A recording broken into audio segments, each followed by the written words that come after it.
Hello, this is Jillian Hartley, and this is a quick overview of tertiary, primary, and secondary sources.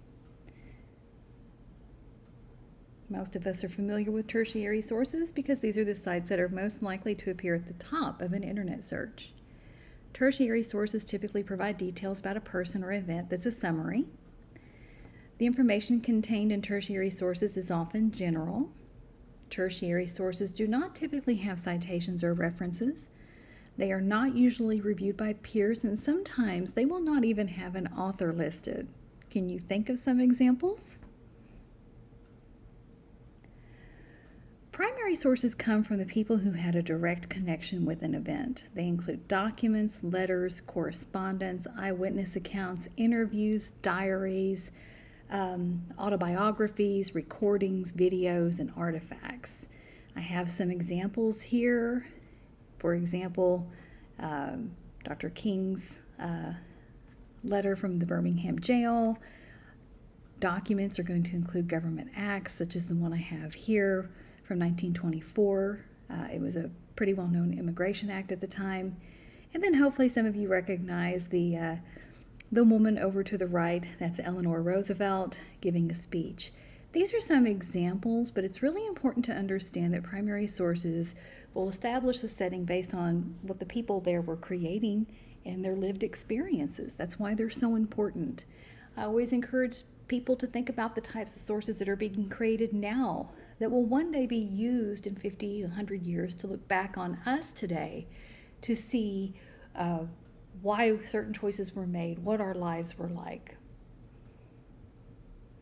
Now, scholarly secondary sources are peer-reviewed, which means that one or more people with a similar expertise in the same field evaluated an article or a book written by somebody who has expertise in the field already. By having a person with expertise in the field review the work, it allows for some oversight in each profession. Scholarly sources will have citations and references.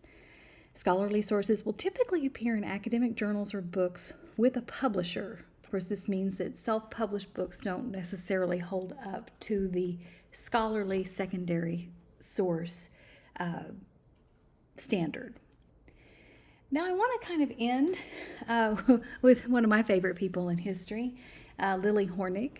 Lily Hornig was a Czech-American scientist who actually did a lot of research for the atomic bomb and went on to teach for many, many years. But I'm going to give you a few examples here because let's say you went and you watched a big blockbuster movie and you heard Lily's name mentioned and you came home and wanted to know, hey, I'd like to know more about her. So you Google the name Lily Hornig. More than likely, you're going to have a site like Wikipedia come up. And if you just want some general knowledge about Lily and the role that she played in the atomic bomb and the research afterward, that's probably a site that's going to meet all of your needs and you know more about her and it's general stuff, and that's great. However, if you're actually doing research on Lily and the events that she took part in, you're going to have to dig a little deeper. Now, I have a couple of examples of sources over here to the side. Lily actually wrote a number of scholarly works in her time, and I have one of the examples here that can be found pretty easily online. But you'll note that in this particular article, it is published. It is published in a journal. And for that reason, it is a scholarly secondary source, in addition to the fact that if you were to look it up, you would actually see that Lily used a lot of other sources to write it.